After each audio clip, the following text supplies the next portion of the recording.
Shalom. Puji nama Tuhan, sungguh sebagai anak Tuhan kita harus mempunyai harapan. Ya, karena kita memang anak-anak tebusan dari Tuhan. Tahun ini tema besar kita adalah pandang ke depan. Ya, jadi saya harap saudara menjadi orang Kristen, jangan menoleh, mengingat masa lalu, kegagalan masa lalu. Engkau mengatakan siapa saya orang kecil. Ya, justru orang-orang kecil yang akan dipanggil Tuhan untuk menjadi orang-orang yang akan diberkati Tuhan. Saudaraku, nanti saudara baca di rumah dalam Ibrani 12 ayat 25 sampai 29, Tuhan berkata, satu kali lagi aku akan menggoncangkan langit, ya, bukan hanya bumi. Ya, kalau bumi itu terjadi tsunami, gempa bumi dan sebagainya. Tapi satu kali lagi kata Tuhan, aku akan menggoncangkan langit juga. Jadi nanti bintang-bintang gugur, meteor akan berhamburan. Ada masa yang sangat mengerikan. Semua akan goncang. Hari-hari ini kita sudah melihat dengan adanya pandemi saja, ekonomi dunia goncang. Tapi Indonesia Tuhan sangat perhatikan. Karena disinilah gereja Tuhan. Kalau saudara tahu, gereja Tuhan di Indonesia ini, sekarang ini ada mesbah doa yang 24 jam. Terus non-stop, ya, berdoa. Jaringan doa diadakan ratusan, supaya menjaga kondisi negara kita. Nah, kita harus memandang ke depan. Jadi jangan kita khawatir walaupun bumi ini nanti dalam kekelaman, dalam kegelapan. Jangan khawatir, jangan takut. Ya, saudara memandang ke depan karena kerajaan Tuhan tetap akan berdiri. Karena itu ada dua hal yang harus kita lakukan tahun ini, yaitu tetap mengucap syukur, jaga. Jangan sampai saudara itu ya komplain, mengeluh, ya tidak puas. Di dalam kepicikan kita mau belajar beriman dengan mengucap syukur dan tetap beribadah. Karena itu jaga ibadah yang saudara lakukan tiap minggu. Kalau bisa datang hari Sabtu juga doa. Di gereja juga ada doa pagi. Saudaraku, jam 10 sudah bisa berdoa di gereja. Saudaraku, kita adakan waktu untuk bersekutu dengan Tuhan dalam ibadah. Nah, bulan ini kita diberitakan suatu berita. Ada pengumuman dari sorga. Sorga memberikan berita kerajaan. Ya, dan sebagai seorang pribadi yang sangat berhikmat, Allah kita dikatakan sang hikmat.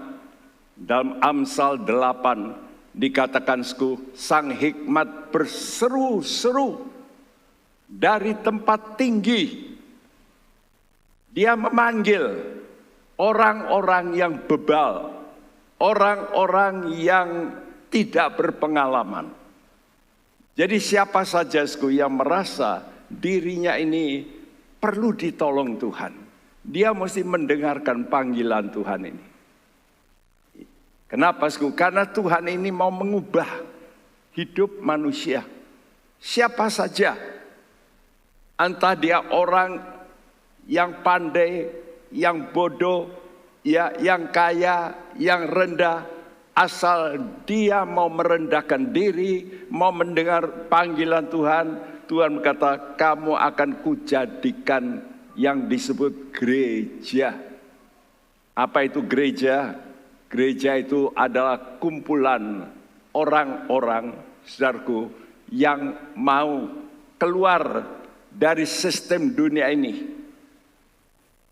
Ya, yang mau keluar dari cara hidup dunia yang tidak benar. Nah, kita diminta untuk keluar dari sistem dunia ini. Ya.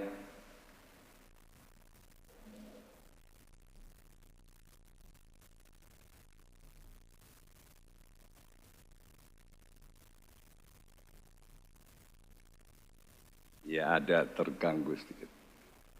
Tidak biasanya begini. Saudaraku, kita diminta oleh Tuhan untuk keluar dari sistem dunia ini. Nah, kita tahu bahwa Tuhan itu adalah Tuhan Raja. Dia memberikan pengumuman bagi kita.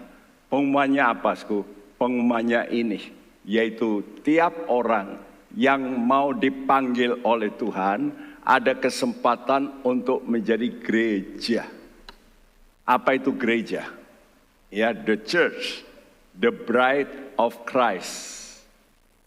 Artinya, gereja itu diumpamakan Tuhan sebagai pengantin.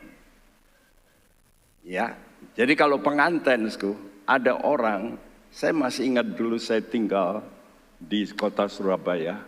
Di jalan itu ada seorang tokoh, ya. Walaupun dia orang Chinese, dia tapi punya kedudukan yang juga dihormati oleh penduduk di situ. Nah, waktu istrinya mati, dia lalu mulai mencari wanita. Ketemu, seorang pelacur.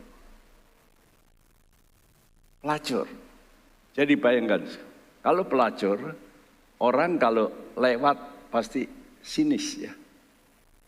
Tapi setelah menikah, tidak ada orang yang berani mencibirkan bibirnya. Setelah menikah dengan orang yang cukup kaya, cukup dihormati, ya, dan orang Chinese juga. Padahal ini pelacur. Ya, orang Jawa. Begitu menikah, wow. Kalau lewat, semua orang tunduk. Saya perhatikan, oh, Tuhan juga begitu ya. Tuhan itu mau mencari orang-orang yang sederhana. Dalam 1 Korintus dikatakan, orang yang dipanggil Tuhan itu orang yang tidak berarti. Orang yang tidak berharga, tapi mereka umumnya dipanggil oleh Tuhan. Karena itu saya masih ingat dulu, gereja yang betul-betul gerejanya Tuhan, itu penuh dengan orang-orang miskin. Ya, saya suka cari jiwa, orang-orang miskin, orang-orang sederhana. Dan mereka, adalah orang-orang yang akan dibuat oleh Tuhan menjadi gereja. Untuk apa? Untuk beroleh posisi yang tertinggi. Seperti permaisuri raja yang maha besar. Nah, seperti gambar sebelah kiri, insert, mempelai. Ya, jadi saudara semua, saya dipanggil Tuhan untuk menjadi mempelainya Tuhan. Kalau seorang mempelai, dulunya miskin, tidak punya apa-apa, begitu dia menikah dengan raja, ya, raja yang maha besar, dia akan punya segala-galanya. Nah, kita juga begitu. Jadi saudari mesti mengerti panggilan Tuhan itu panggilan yang tinggi. Luar biasa tinggi. Ya. Saudaraku, tujuan khotbah ini adalah supaya saudara ini menurut seluruh pimpinan Roh Kudus. Karena Allah kita, Allah Tritunggal, Allah Bapa itu perencana. Yesus itu penyedia. Ya. Dan Roh Kudus itu pelaksana. Sudah lihat gambar ini. Di situ ada gambaran Tuhan Yesus, lalu ada gambar mempelai, dan mempelai ini pakaiannya panjang begitu, dan di antara pakaian itu ada titik-titik, itu orang-orang, itulah gereja. Ya, jadi gereja Tuhan ini mau disatukan dalam satu tubuh yang disebut gereja. Nah, saya beri lingkaran di situ, saudaraku, lingkaran merah, saudaraku, itu gambar burung dara, Roh Kudus. Jadi betapa pentingnya, yang terpenting dalam hidup saudara, selama saudara mau mengikut Tuhan, saudara ini mesti menuruti pimpinan Roh Kudus. Dan untuk bisa peka dengan pimpinan Roh Kudus, saudara ini mesti suka berdoa. Karena doa itu membuat jalur hubungan. Hubungan kita itu melalui yang namanya gelombang. Ya, seperti saudara punya handphone, saudara itu bisa hubungan itu kenapa? Karena saudara dalam handphonemu ada gelombang yang dipancarkan. Nah, kita juga begitu. Waktu kita berdoa, itu ada gelombang yang bisa sampai ke hadirat Tuhan. Dan kita mengadakan komunikasi. Karena itu orang-orang yang suka berdoa, rohaninya itu kuat. Ya, mempunyai kekuatan. Nah, sekarang pertanyaannya, siapa yang dipanggil Tuhan? Injil Matius 9 ayat 13 berbunyi, Aku datang bukan untuk memanggil orang benar, melainkan orang berdosa. Ya, jelas ini Tuhan yang ngomong. Aku datang bukan memanggil orang benar.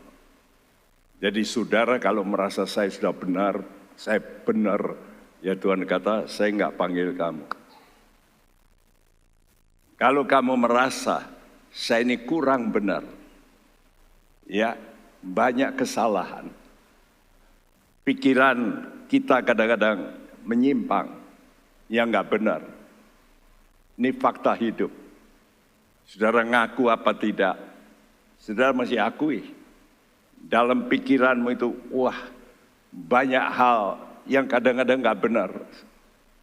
Ya, dan Tuhan mau memanggil orang berdosa. Siapa itu? Orang yang diinsafkan oleh Roh Kudus. Begitu kita datang kepada Tuhan, kita mulai ditunjuk sepertinya. Kamu ini punya kesalahan.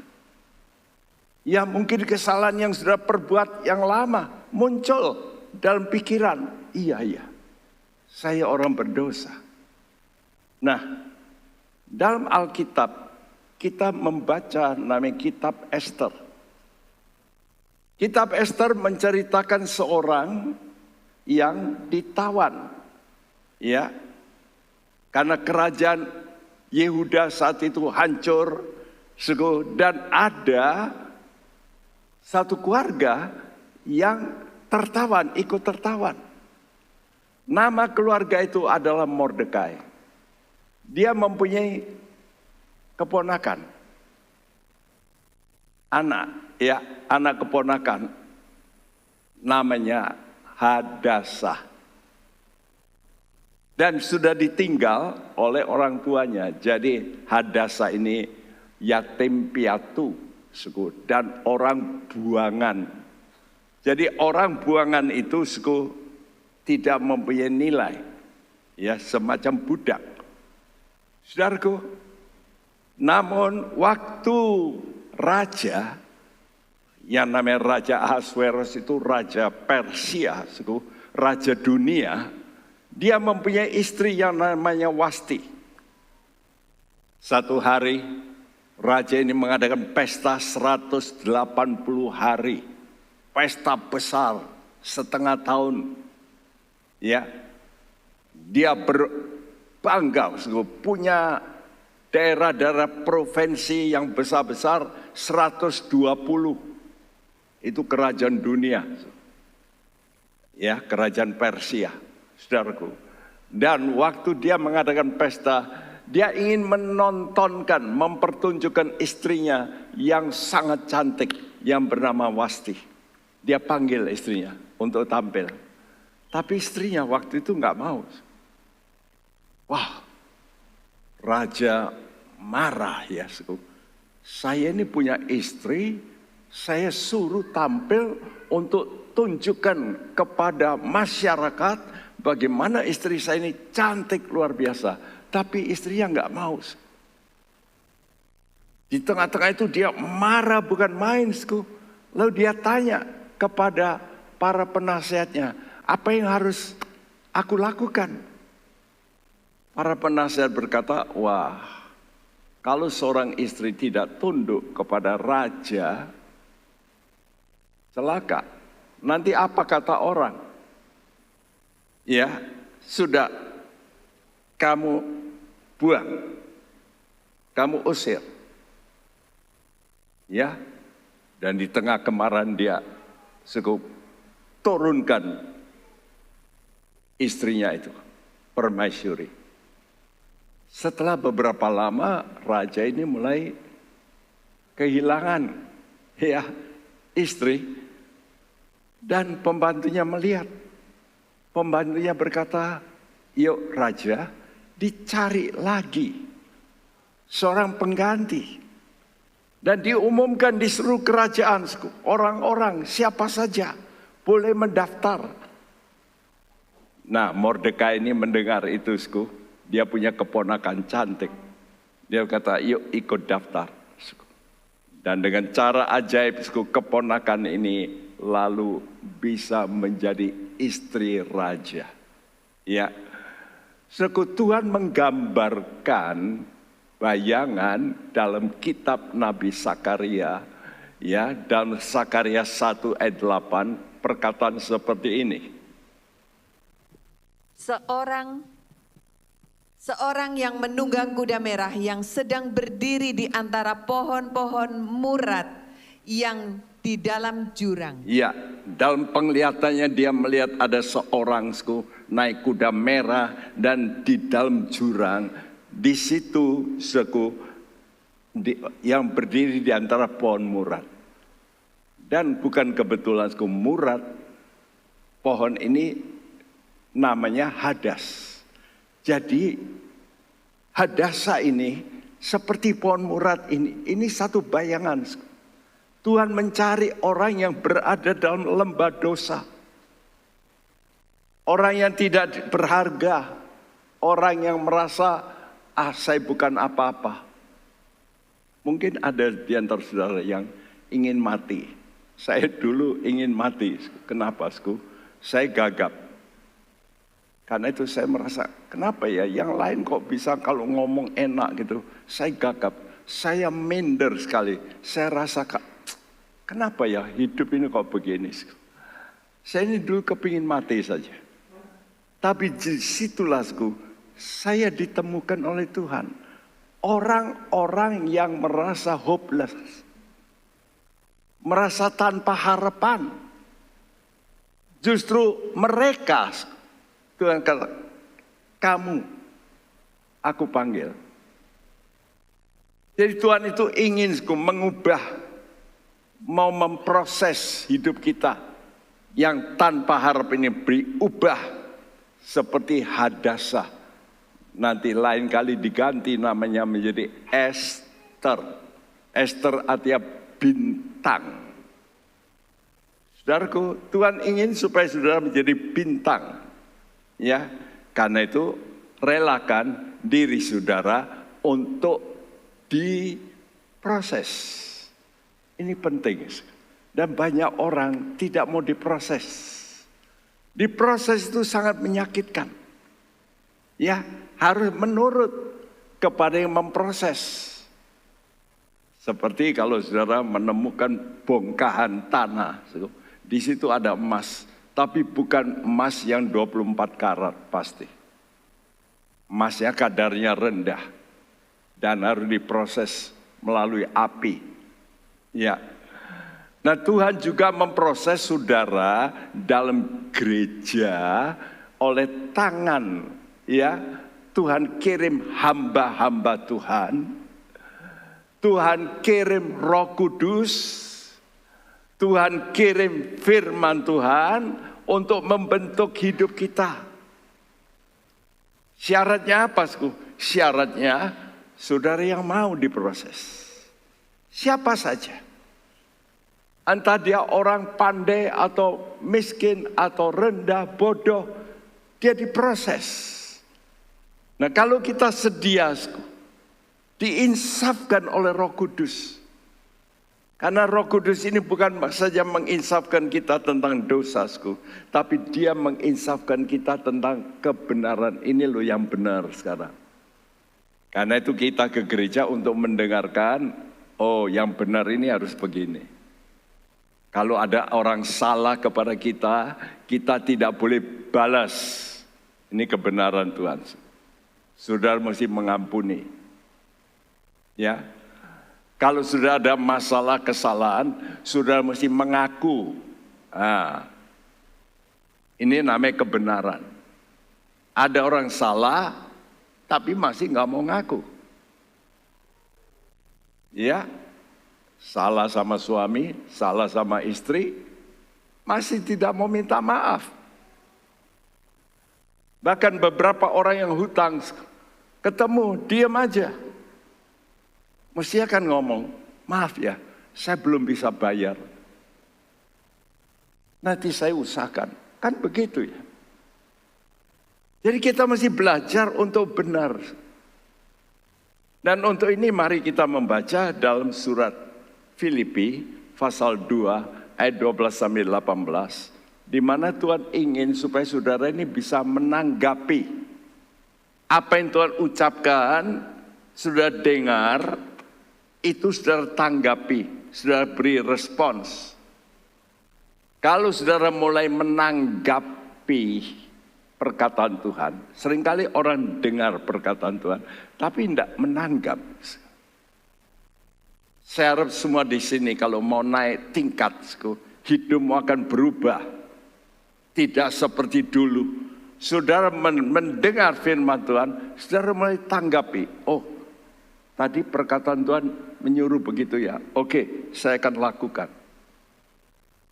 Nah kalau saudara mau melakukan, Roh Kudus, dia ngerti. Orang ini mau nanggapi perintahku. Aku akan bantu. Aku akan beri kekuatan batin untuk melakukan. Yang pertama, ya apa? Saudara kalau mendengar firman Tuhan, mesti timbul yang pertama yang namanya roh takut dan gentar. Jadi kita mesti tahu satu kali, saudara sebelum datang ke gereja, saudara kan tidak ngerti, mati habis perkara. Seringkali begitu ya. Nanti coba saudara yang suka main internet, saudara buka, klik ya, tulis to hell, neraka, and back, ya, dari neraka kembali. Judul filmnya itu To Hell and Back. Tapi To Hell and Back itu begitu banyak cerita. Tapi ada satu yang dikarang oleh dokter badan ya, namanya Maurice. Maurice.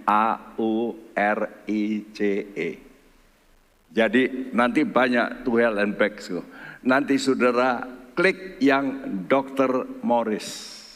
Saya harap saudara lihat film itu. Supaya mengerti apa itu kematian.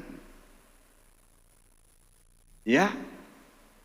Jadi kalau kita sudah tahu kematian, nanti kita ngerti, akan datang yang namanya penghakiman.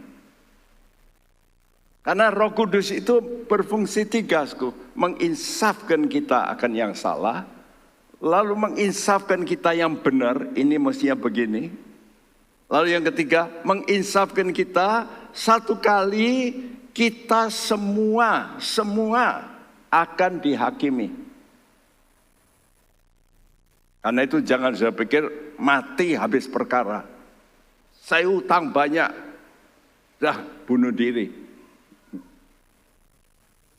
Dulu ada jemaat kita, ya, istrinya suka datang ke gereja, suaminya nggak mau. Ya, tapi suaminya ini nakal, utang, nggak bayar, ditagih, dia bingung, lalu dia bunuh diri. Ya, dia masuk rumah sakit Telugurejo, saya dibel oleh istrinya, Om, suami saya lagi kesakitan.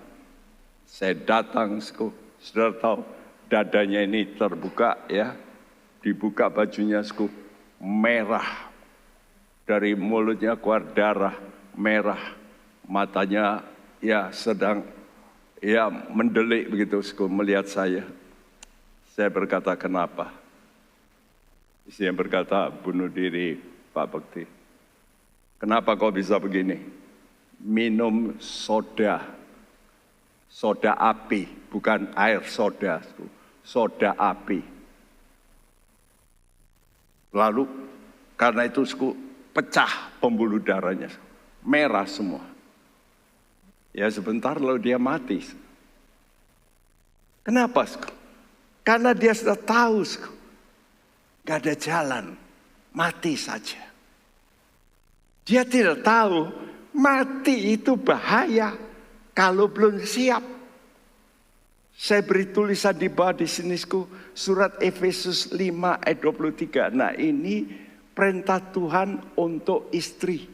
Kita gereja Tuhan itu dianggap seperti istri. Kata Tuhan, istri, hendaklah kamu menghormati suamimu.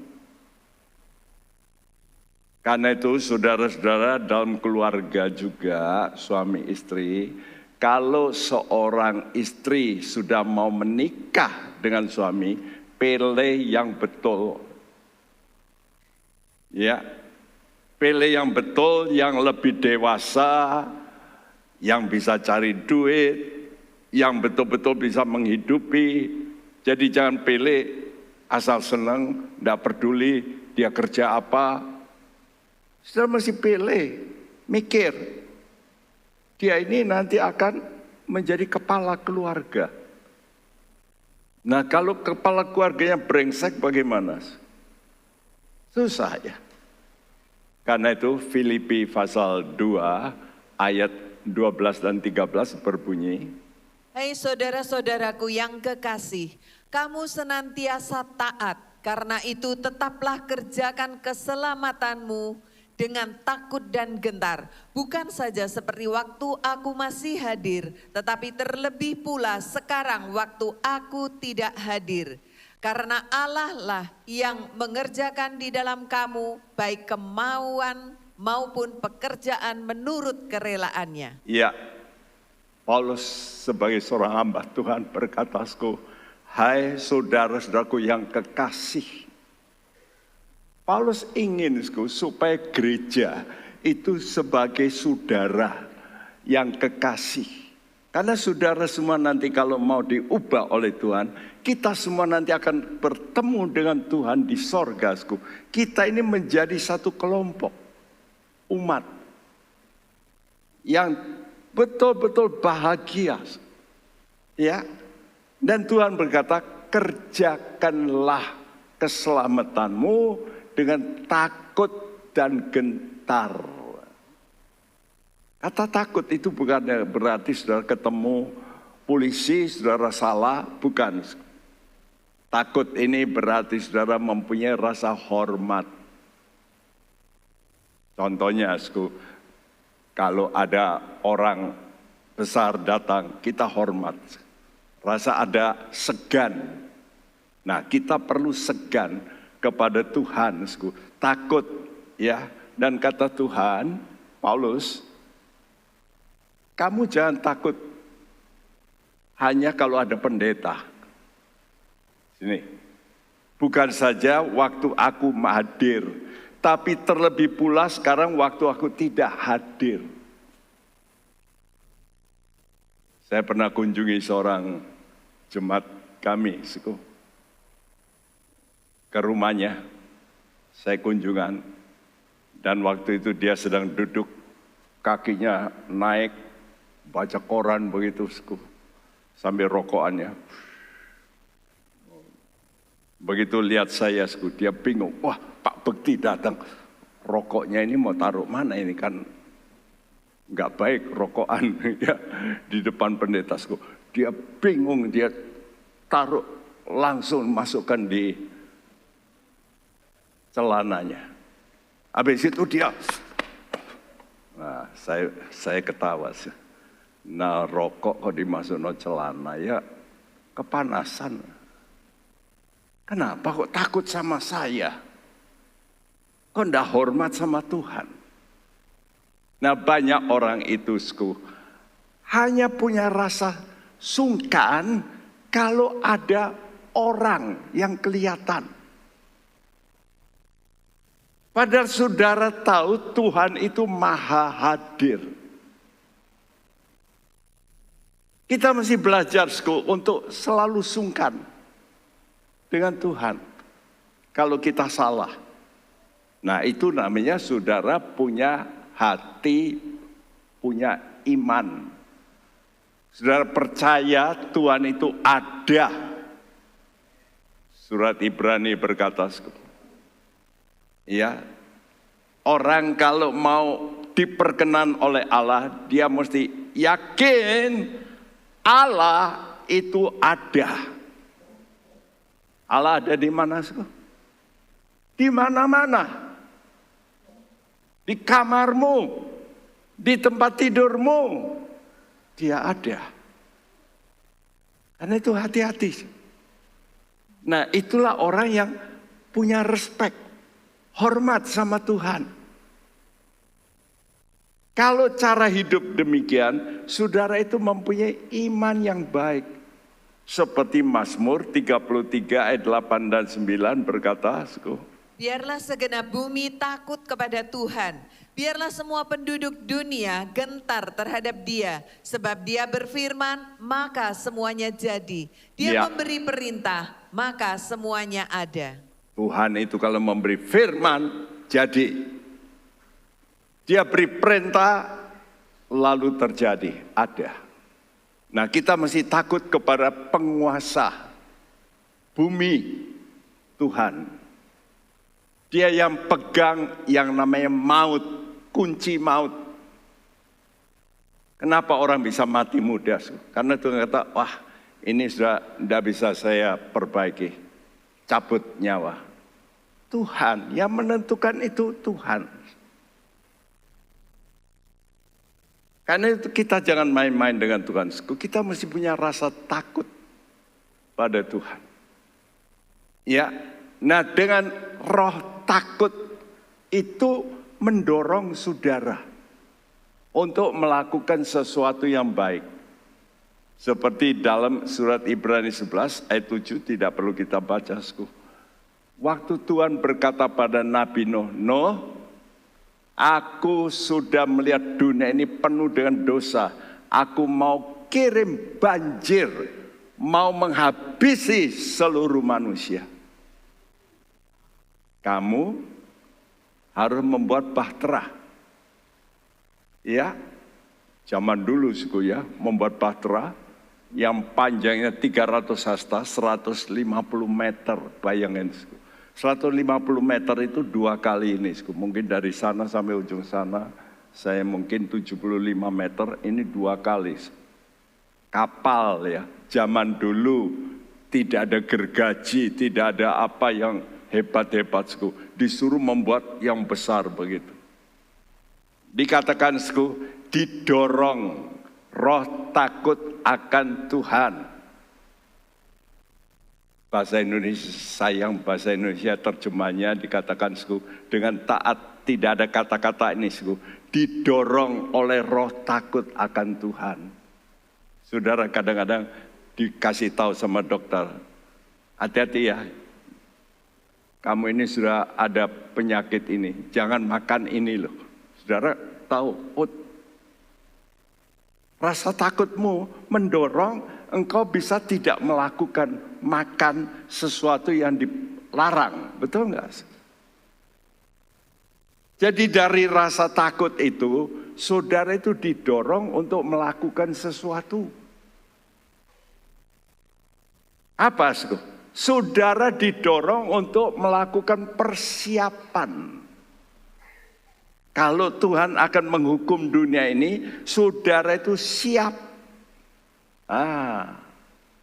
Jadi roh takut akan Tuhan ini menjadi daya dorong untuk melakukan tindakan yang benar di mata Tuhan. Ya, karena itu, 2 Korintus 7 ayat 1, bagaimana supaya kita ini bisa makin kudus? Kenapa? Karena Tuhan itu Raja. Dan Dia itu Maha Kudus. Nah, kita ini mesti mau tidak mau, kalau nanti mau masuk surga, harus kudus. Tuhan kata tidak seorang pun bisa melihat Allah tanpa kekudusan. Nah, bagaimana saudara itu bisa tidak mau berbuat ini, tidak mau berbuat yang jahat, tidak mau melakukan hal-hal yang menguntungkan mungkin secara materi, tapi salah. Misalnya mencuri, bikin bon palsu. Kapan saudara itu bisa tidak melakukan itu dengan kerelaan? Kalau saudara mempunyai roh takut akan Tuhan. 2 Korintus 7 ayat 1 berkata, Saudara-saudaraku yang kekasih, karena kita sekarang memiliki janji-janji itu, marilah kita menyucikan diri kita dari semua pencemaran jasmani dan rohani, dan dengan demikian menyempurnakan kekudusan kita dalam takut akan Allah. Menyempurnakan kekudusan kita. Dengan apa, Saudara? Takut akan Allah. Jadi derajat takutmu kepada Tuhan membuat saudara itu makin benar. Makin tidak mau melakukan yang salah. Ngerti ya? Oh, misalnya sekarang negara Indonesia misalnya. Orang korupsi berapa saja, hukumannya mati. Saya pastikan sedikit yang akan korupsi. Tapi hukumannya sekarang kan, keluar nanti saya kaya. Tetap korupsi. Mainnya di RRC, orang korupsi tembak dor.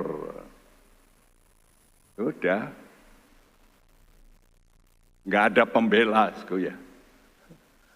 Begitu korupsi ketahuan, dor, mati. Ya.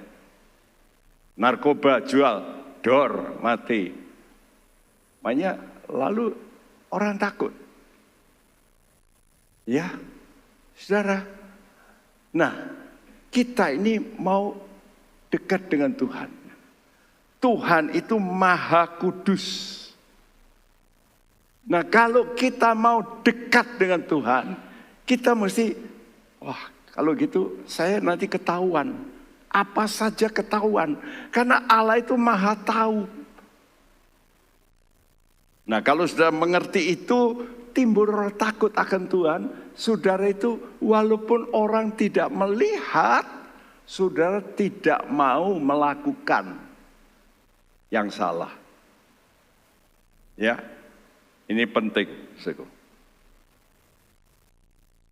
Jadi hal yang pertama ini, saudara mesti punya roh takut akan Tuhan, supaya saudara itu bisa menjadi kandidat pengantin Kristus, gereja. Yang kedua, saudara mesti pegang teguh firman kehidupan, disebut firman kehidupan. Artinya, firman Tuhan ini kalau saudara lakukan, nanti memberikan hidup kekal. Jadi supaya saudara bisa masuk surga, saudara mesti nuruti perkataan Tuhan. Banyak orang baca, tapi nggak mau nurut. Karena itu sedih saya, kalau di koran ada misalnya namanya Paulus, tapi korupsi.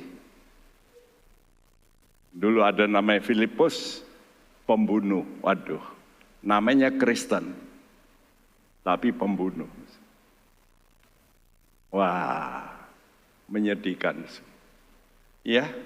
Nah, apa kata Tuhan kepada istri? Dalam Efesus 5 ayat 22 dikatakan, hai istri, tunduklah kepada suamimu seperti kepada Tuhan.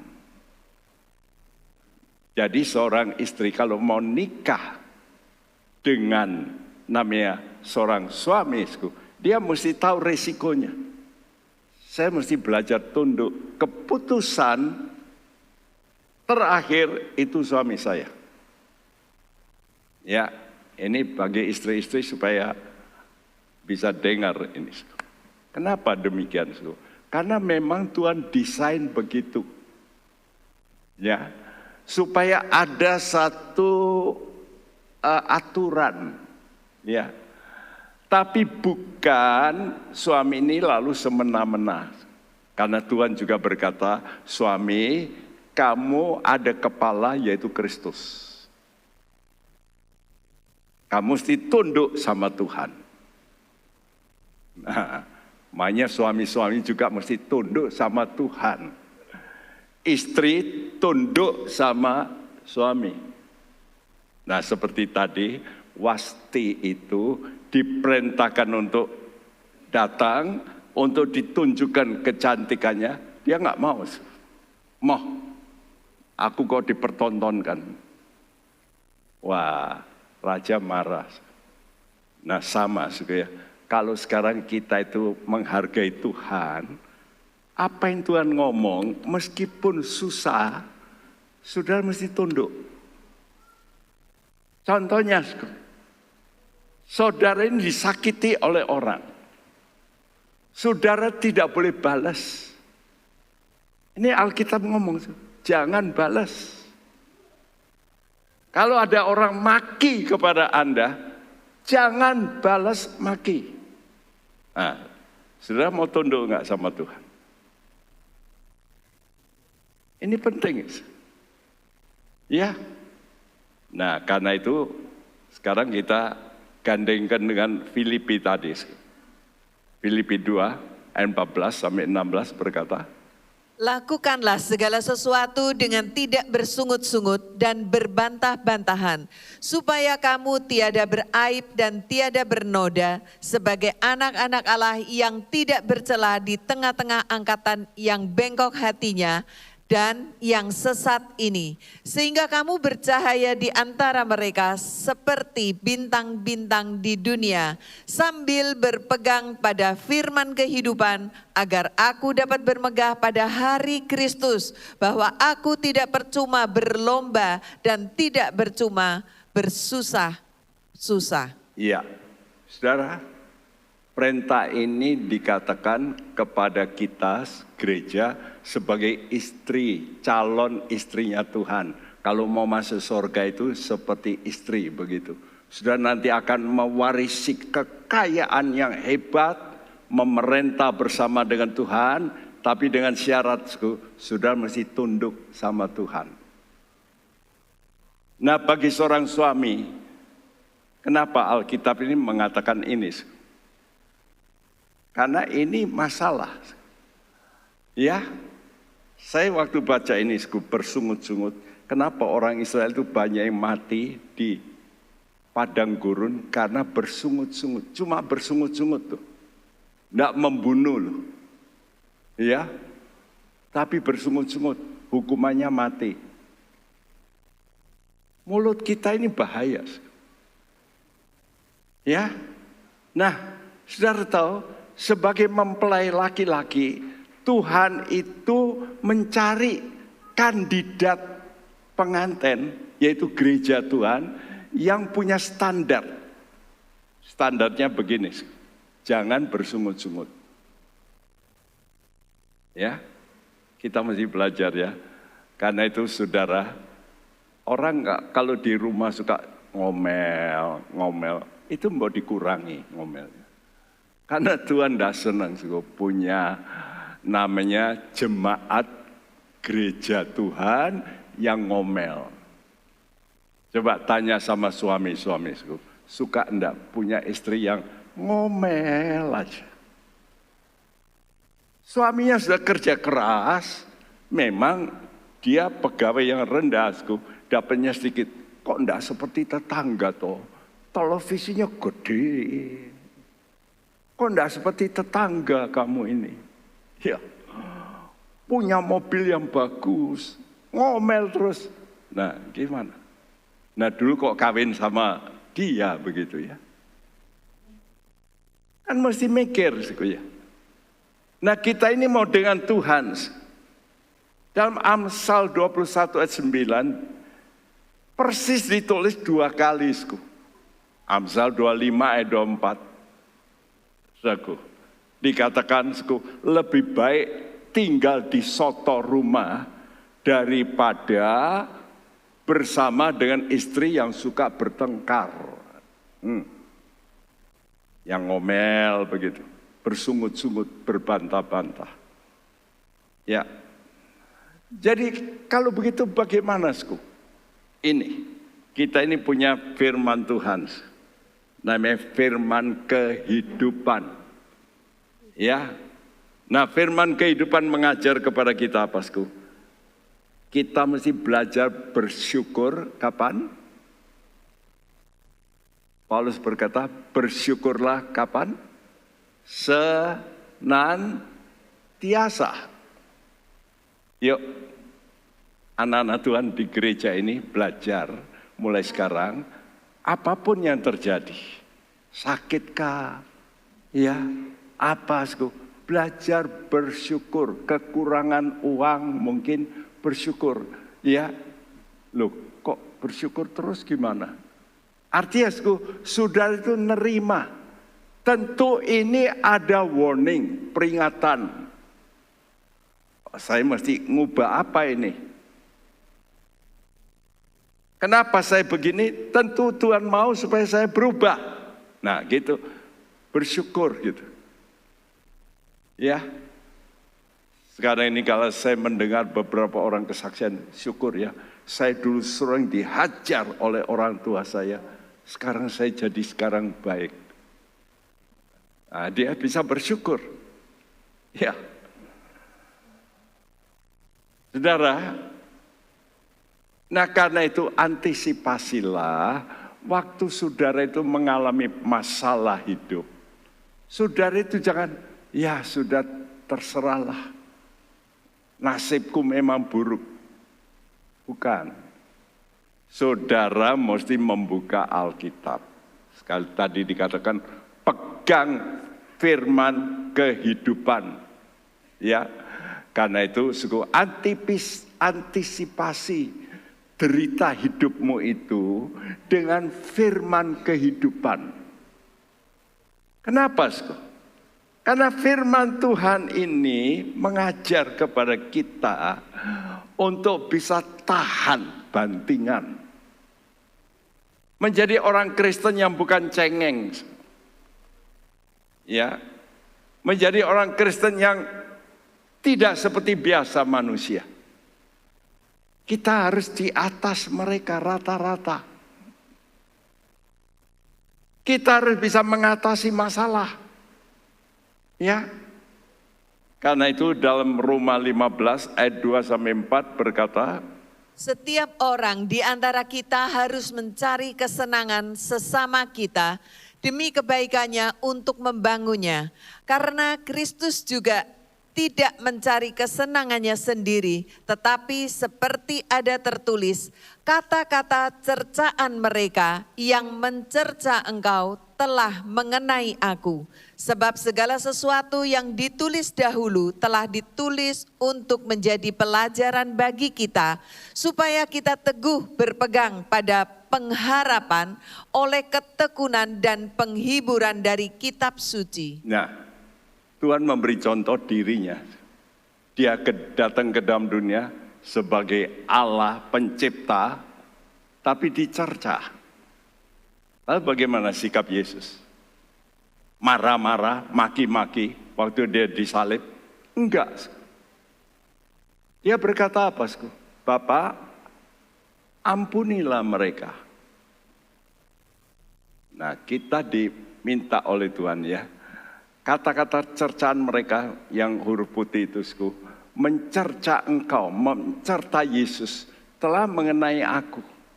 Ya, karena itu segala sesuatu yang ditulis di Alkitab ini, supaya menjadi penghiburan bagi kita. Oh, jadi menjadi orang Kristen itu mesti ngalah ya Pak.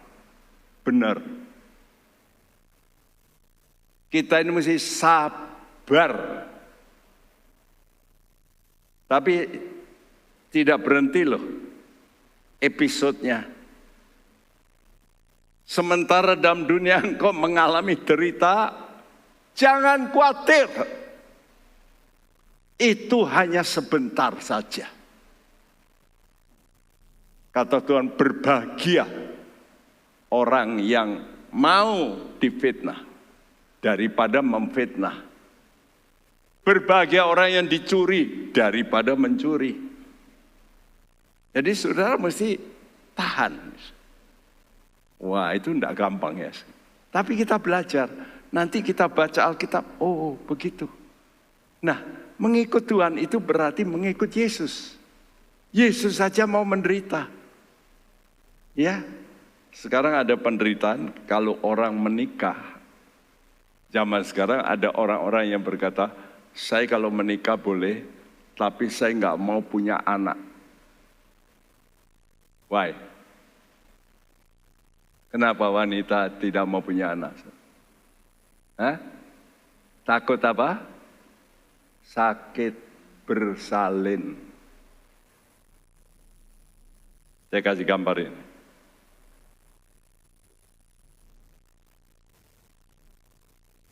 Anaknya berapa ini? 5. Kira-kira perutnya seberapa itu? 2 saja sudah gede. 5 gimana? Kalau jalan mungkin nggak bisa jalan. 5. Tapi setelah melahirkan gimana? Mukanya gimana?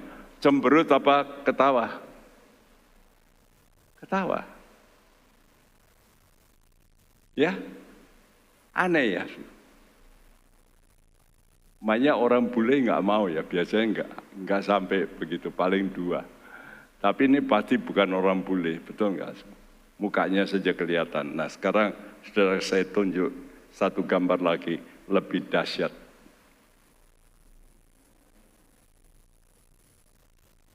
Ya? Coba bayangkan, perempuan mengandung seperti ini, ayo. Waduh, ya jemaat kita saja dulu 3. Dia berkata, Pak Bekti, perut saya ini seperti pecah. Ya, guratan-guratan memerah. Aduh. Itu baru 3. Ini 11. Perutnya seperti itu. Ya, tapi waktu selesai itu, yang di tengah itu ibunya itu. Di sebelahnya dokternya. 11, cendil ya. 11 di situ. Coba bayangin, penderitaan enggak, waktu dia mengandung. Penderitaan. Seorang raja, kalau dia menikah, apa tujuannya? Dia harus punya anak, betul? Maksudnya apa? Supaya meneruskan kerajaannya. Karena itu kalau dia punya istri, tidak punya anak, ganti. Dibuang, walaupun cantik. Harus punya anak. Itu maksud raja menikah. Nah, begitu juga Tuhan. Tuhan ini mau memanggil saudara, supaya saudara ini bisa membuat sesuatu yang namanya satu perlipatan gandaan. Saudara menjadi orang benar, supaya saudara bisa membimbing orang lain benar. Jadi bukan saudara sendiri.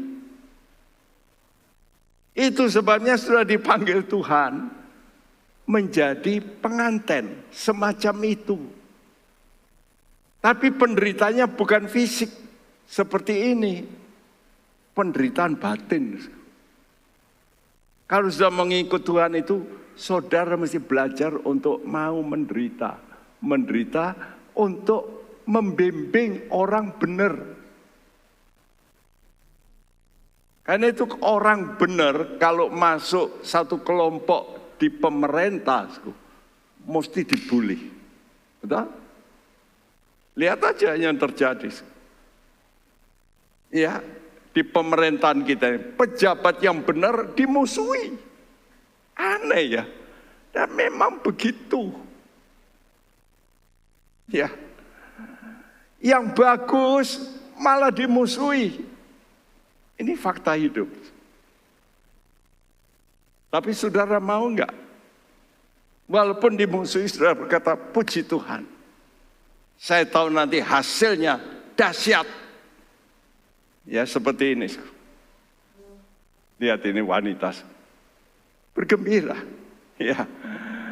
Karena itu surat Filipi 2 ayat 17-18 berbunyi. Tetapi sekalipun darahku dicurahkan pada korban dan ibadah imanmu, aku bersukacita dan aku bersukacita dengan kamu sekalian. Dan kamu juga harus bersukacita demikian. Dan bersukacitalah dengan aku. Ya, ini Paulus berkata, sekalipun darahku dicurahkan, ya, pada korban ibadah imanmu, karena itu hamba-hamba Tuhan yang benar, itu seringkali menderita. Saudara nggak lihat saya menderita ya, tapi seringkali saya harus menangis, menangani orang-orang di gereja. Kadang-kadang ini, kadang-kadang itu, ya bertengkar suami istri. Contohnya, saya 2 kali merebut pisau di wanita, ya saya pegang wanitanya dan istri saya cabut pisaunya, karena bertengkar sama suaminya, mau tikam suaminya, ya. Nah kalau sudah begitu tuh, wah. Ya, nanti kalau mau menyelesaikan, lah kok Pak Bekti Pros itu disalahkan lagi. Jadi itu makanan. Orang kalau mau mendamaikan orang itu enggak gampang. Ya, kita mesti belajar yang namanya mencurahkan darah. Nah kalau orang mau melahirkan, apa tanda kelahiran? Mesti keluar apa? Darah. Benar? Ada wanita yang lahir tanpa keluar darah? Enggak ada. Karena itu anak-anak, ingat ya. Anda dilahirkan oleh orang tuamu, mamamu. Itu nyawa itu. Mamamu bisa mati karena kelahiranmu. Karena itu orang yang durhaka sama mamanya, celaka hidupnya. Ingat-ingat ya. Jadi saudara sebagai anak harus menghormati orang tuamu. Ingat-ingat. Ya. Karena mamamu waktu melahirkan itu sakit.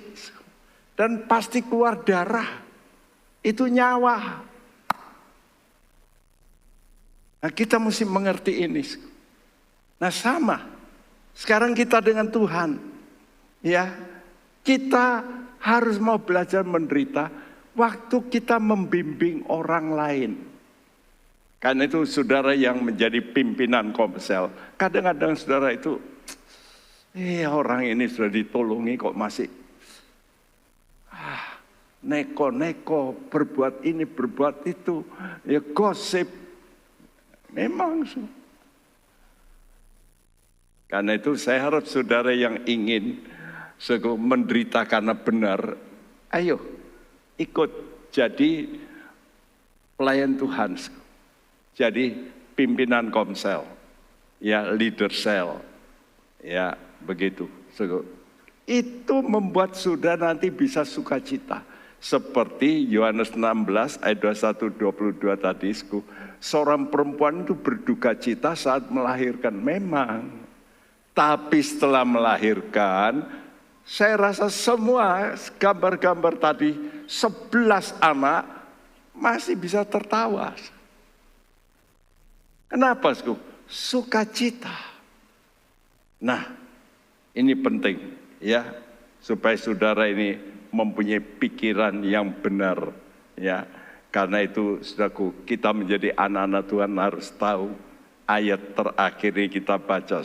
Nanti satu kali kalau saudara nanti ketemu dengan Tuhan, masuk sorga, orang-orang yang saudara bimbing itu nanti ketemu saudara di sorga.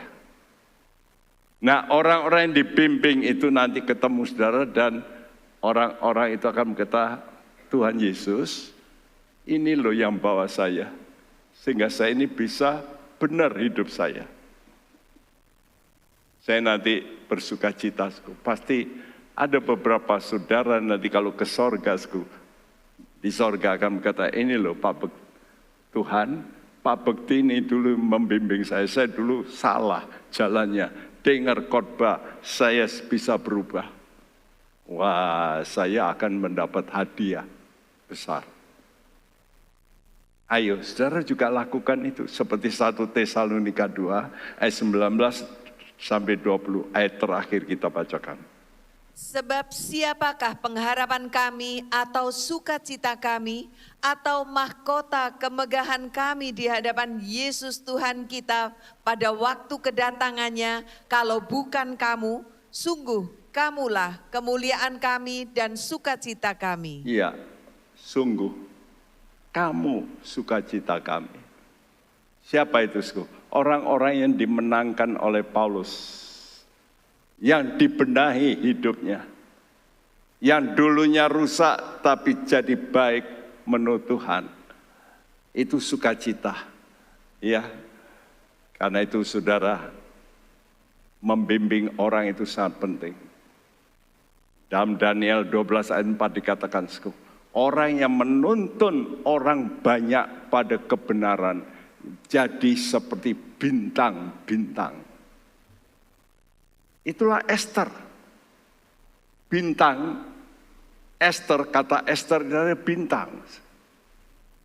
Jadi kalau saudara membimbing orang sampai benar, saudara jadi bintang nanti di sorga.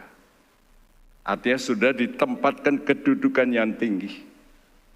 Oh, puji nama Tuhan.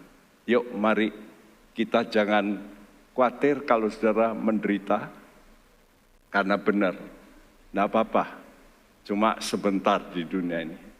Teruskan, sudah nanti akan bersuka cita. Ya, lihat saya, walaupun saya banyak menderita dulu, air mata, istri saya dulu mengikut saya pertama kali, banyak nangis. Ya, saya berkata, weslah, jangan banyak nangis. Kita mesti melihat hadiahnya nanti. Tuhan akan ganti dengan kemuliaan yang kekal selama-lamanya. Yuk kita datang kepada Tuhan dan kita berkata, Tuhan, sekarang mataku aku mau tujukan kepadamu. Ya, bukan pada problem, bukan pada masalah, tapi pada Engkau yang berjanji.